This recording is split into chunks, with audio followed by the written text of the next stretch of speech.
Loof roommate is physically linked to my water cup. I twist the cap and he groans. I take a sip and he licks his lips. But when I poured bubble tea into it and took a few hard pulls on the straw, he lunged at me and snatched the cup away. Don't suck. My cheap plastic water bottle hit the dorm floor and shattered. Great. My roommate, Sebastian, slid a drawer open and pulled out a cup. Here, take this. It was a glass tumbler. High quality stuff. It had these transparent purple lavender flowers swirling around the glass. The lid had a small, tight silicone hole tailored for a straw. It looked brand new. Pristine. I was honestly a little shook. Thanks, man. He avoided my eyes, turning his back to me to focus on his gaming rig. I carefully twisted the lid open. Immediately, a suppressed, low groan came from Sebastian's direction. I poured some warm water in and took a sip. Sebastian sucked in a sharp, jagged breath. His hand on the mechanical keyboard trembled, his fingers slipping off the keys. He licked his lips, looking like he was enduring some kind of torture or intense pleasure. His lips were thin, the Cupid's bow sharp like a knife. Looking at them made me want to bite them. Yeah, okay, I admit it. I'm into Sebastian. I swear to God, before I met him, I was the straightest guy in the state. After high school, my only plan was to get to college and bang a hot, bubbly cheerleader. But the moment I walked into this dorm and saw Sebastian,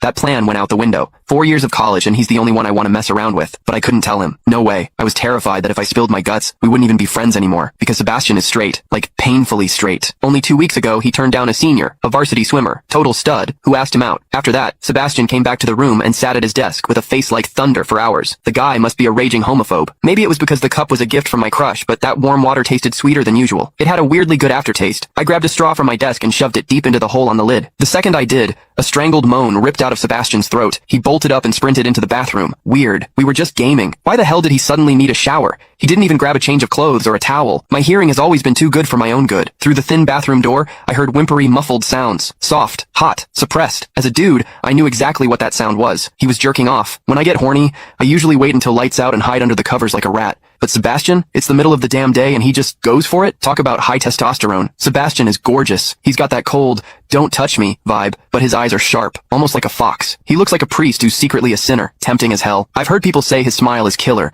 but I've never actually seen it. Sitting there, I couldn't help but picture what was happening behind that door. That aloof, icy face flushed with heat, his lean, muscular body, the veins popping on the back of his hand as he gripped himself. Does he keep that cold expression even when he's beating his meat? My thoughts were getting way too dirty. My face felt hot. After a long time, I heard a final, guttural grunt from the bathroom. The door clicked open, and Sebastian walked out. His face was bright red, a sheen of sweat glistening on his forehead. There was a visible tooth mark on his lower lip where he'd bitten down too hard. He walked straight to his wardrobe, grabbed fresh clothes, and went right back into the bathroom. Then the shower turned on. Okay, now he was actually cleaning up. The mental image of him panting in there made my throat dry. I grabbed the glass tumbler again, and chugged a few large gulps. The water in the bathroom stopped, then started again. It took him forever to come out. When he finally did, he looked at me with this weird, resentful glare. Strange. Was I imagining things? Sebastian sat back down to game, and I poured myself another refill. I wasn't really thirsty anymore, but I began chewing on the plastic straw out of habit. Click the link in my bio to get the full story for free.